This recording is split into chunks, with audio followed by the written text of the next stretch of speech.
Hi everyone, my name's Kai. This is my skill video, and the skill I'm going to be working on today is to be able to build my confidence when conducting standardised assessments. This is something I haven't had much opportunity to do in my placements, so it's something that I find very daunting coming up on our up and coming placements. So I thought, what a perfect way to practice and focus for this as my skill. So to practice the skill, I'm going to be looking at the Westmead post-traumatic amnesia scale, as this was an assessment that was used with Anthony from the neurology stream. And as well, I'll be doing a mock assessment with Anthony conducting the post-traumatic amnesia scale with Anthony.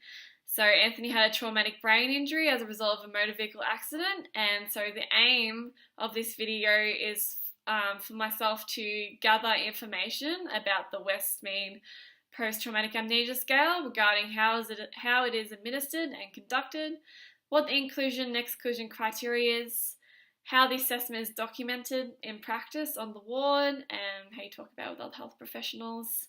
And additionally, what is my role as an occupational therapist while conducting this assessment and working with a client such as Anthony. And then I will do my mock assessment. So to gather a bit of information first before I get started, what is post-traumatic amnesia? Post-traumatic amnesia is a period of time in which a person is disorientated and confused and is unable to recall new information following a head injury. So it's theorized to be a time where the brain's recovering from traumatic brain injury. So this was seen with Anthony, where at the scene of his car accident, he was deemed as having severe head injury, as he had a Glasgow Coma Scale score of 8. He was then seduced into a coma, and when he reawoke, he had post-traumatic amnesia for 5 days, and then on the 6th day he was deemed as being out of post-traumatic amnesia because he scored 12 out of 12 3 days in a row. What's the purpose of the assessment? So it assesses orientation, person, place, time, and the ability of a person to retain new information. Is used to gauge the severity of head injury. So the longer you're in PTA, it can affect the outcomes of recovery and function into the future. And it looks at how well patients can make a decision and problem solve, and how much supervision is going to be necessary for them on the ward. Will they need family there all the time? What's their life going to look like when they get discharged at home? And assessing when a patient is ready to start rehabilitation, because if they have post-traumatic amnesia, they're not going to be ready to start that rehabilitation process because it won't be appropriate with the cognitive deficits they are experiencing. And discharge planning, so it's very important that someone doesn't have post-traumatic amnesia and then gets discharged home. So how's it scored? So a patient needs to score 12 out of 12, 3 consecutive days in a row to emerge from post-traumatic amnesia. This is not including the first day of scoring, where only 7 orientation questions are used from the Westmead post-traumatic amnesia scale. So it's really that first day of 7 questions, and then they need to score 3 consecutive days in a row, and if they don't score 3 consecutive days in a row, the process starts again. This is up until about 30 days, where this is deemed to be a pretty severe head injury, and then they're just looking to achieve a couple days in a row. So the expectations get lowered if they're in this state for longer than 30 days. So each question is worth 1 point. There are no half marks, so it definitely needs to be 1 or 0. So if patient scores 12 out of 12, the picture cards need to be changed for the next session, which is the memory component where they have to remember 3 pictures, and this will be changed if they remember it. So the setting, the assessment needs to be conducted on a hospital ward, whereas private, there's not distractions, it's not noisy, and there's no TV on. The materials needed, so you need to look at at Anthony's chart. So you need to be looking at his date of birth, background information, and information about his car accident. So you need to know that the answers that he's giving you on the assessment, whether they're right or wrong. So you need 9 picture cards, and you need 3 cards with faces on it and names for them to remember. Just quickly run down the procedure. So you need to get informed consent from Anthony as soon as you walk into the room, see if it's appropriate to conduct the assessment. On the first day, you only ask 7 orientation questions. And then on the second day, you start the official Westmead post-traumatic amnesia scale. Each question, if Anthony is struggling, I will give him 3 prompts. He is allowed to get 3 prompts for each question. So after asking 7 orientation questions, I will first show Anthony a picture of a person and what their name is to remember it.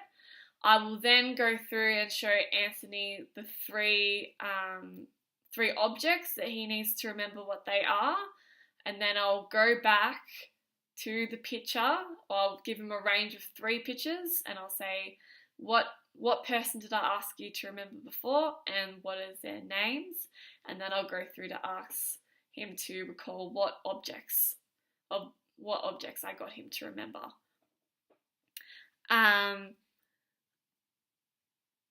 I will then score the assessment, and then I'll talk to Anthony about what faces and name he needs to remember the next day, and then what 3 picture cards he needs to remember for the next day, because when I return the next day, I will re-ask Anthony those questions. He needs to be able to retrieve that information from the day before, showing that he's getting new working memories.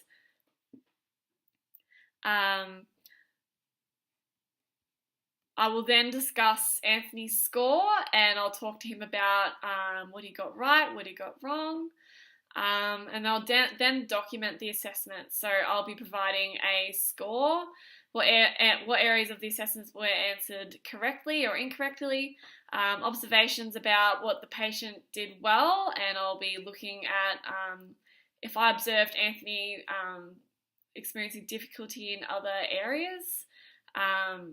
Additionally, I'll be writing down if any of the picture cards need to remain the same or they need to change for the next day.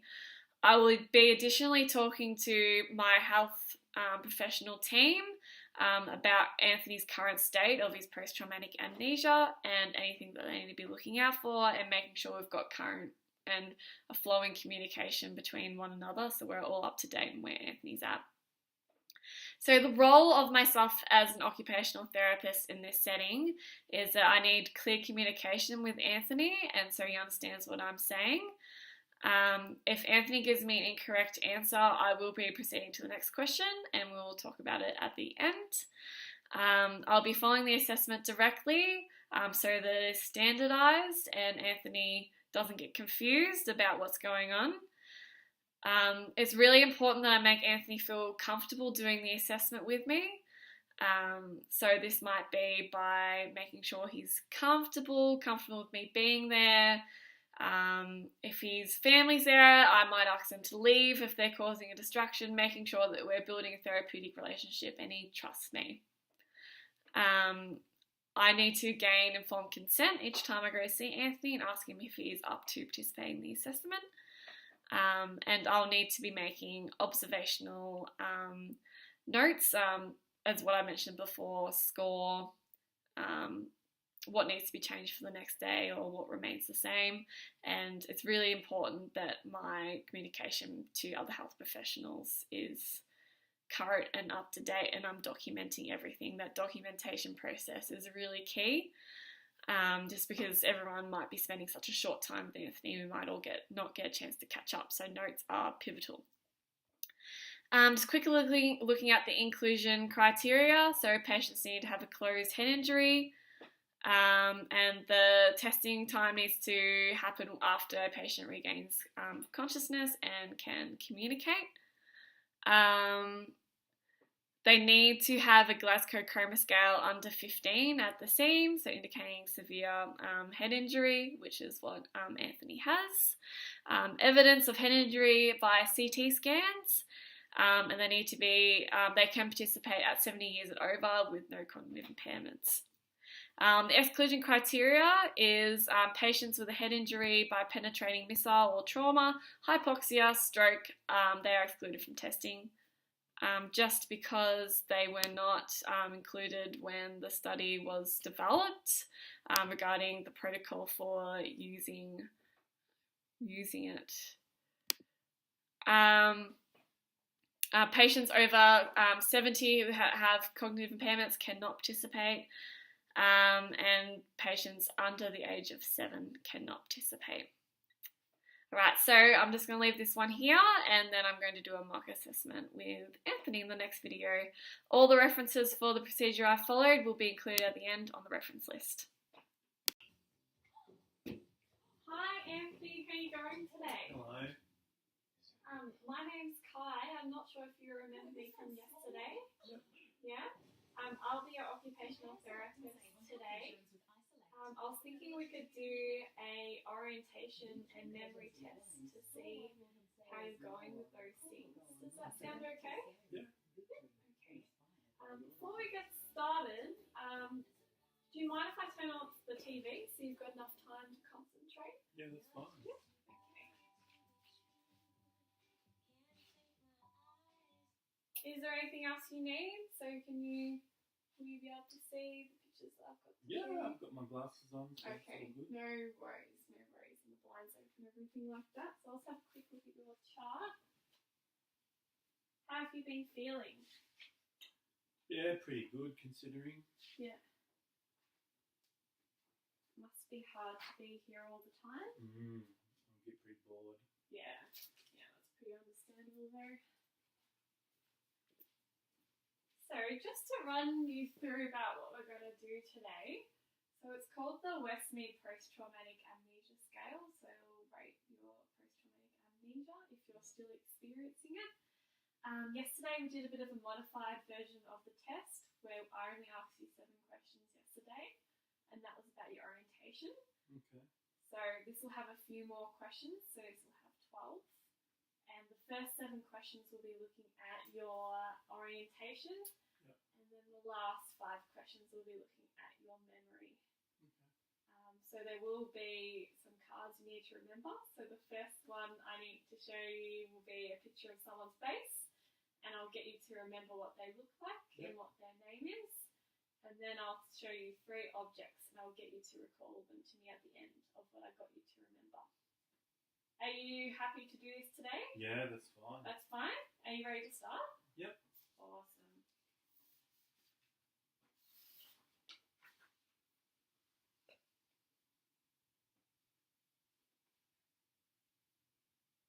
So, first question. How old are you, Anthony? 24. What's your date of birth? 21st to the 7th, 95. What month are we in at the moment? April, I'm pretty sure. April? Yeah. What time of day is it at the moment? I'm not sure. I was having a bit of a sleep before, so I'm not sure how long I slept for. Okay. Do you know if it's morning, afternoon, or night time? I think it's morning. Okay. What day of the week is it today? Thursday. Thursday. What year are we in at the moment? 2019. 2019? Yeah. Okay. What's the name of the place we're in at the moment? The Alfred Hospital. Yeah, so that's where you've been since you had your accident. Yep. So I'm going to show you a face that I want you to remember, and I'll ask you in a few minutes' time.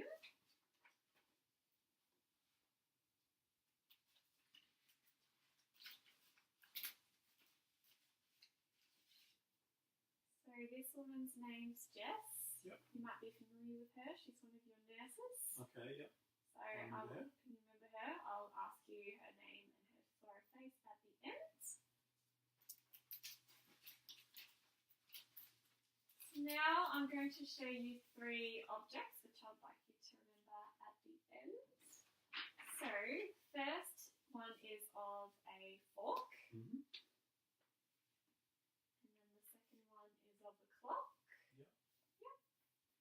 And then the last one is of a pen. Okay. Okay. So, back to the question on the faces. Do you mind if I put these photos on your tray? That's fine. That's fine. Did you have to move your legs? Yeah. Okay. So, I'm just going to put these ones down. Do you remember the face I showed you before? I think it was her. Okay. Do you remember what her name was? Maybe Bess or Bess? Bess. Okay. Is that right? We'll go through the scoring at the end if that's okay. Yeah.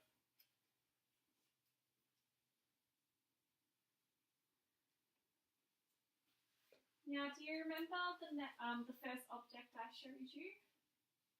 I think it was a knife.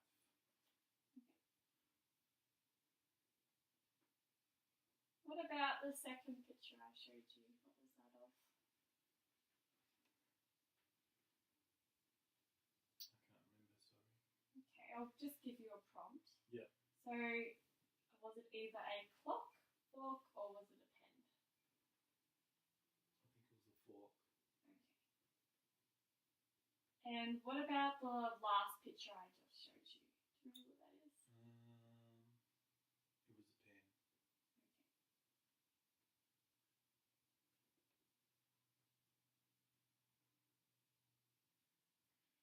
So I've scored you 6 out of 12 on the post-traumatic amnesia scale. Yeah.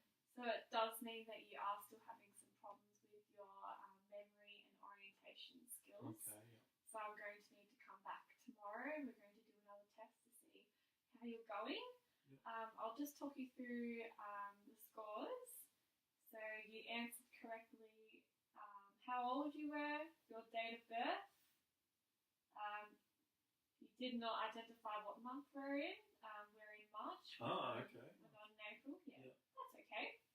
And you identified what time of day it is, so it is morning. You didn't get the day of the week correct, so today is Wednesday. Ah, yeah. Yeah, that's okay. And you correctly said what year we're in, as well as the place we're in, which is Alfred Hospital. You didn't get the picture of the face right that I showed you. So I'll just take them away. Yeah. So I'll show you which one because I want you to remember for tomorrow. Mm-hmm. So this woman's name is Jess. Ah, Jess, yeah. Yeah. So when I come back tomorrow, I'm going to ask you to pick out which one I got you to remember. And Okay. I'd like you to try to remember. remember her name. Awesome. So as well, the images I got you to remember. The first image I showed you was of a fork, Ah, which wasn't a knife. yeah. So the second picture I showed you was of a clock, not of a fork. And then you got the last one right because you remembered it was a pen. Okay. So tomorrow I need you to remember the picture of Jess that I showed you, as well as I need you to be able to pick out, I'll try to confuse you tomorrow, of the objects I got you to remember. Yep. And so you need to remember the object of a fork, Yep. followed by a clock, and then finally of a pen. Okay. Okay. Thank you very much for seeing me today, Anthony. I hope you start to feel a bit better today and a bit less tired. Thank you. I'll see you tomorrow. Okay, bye.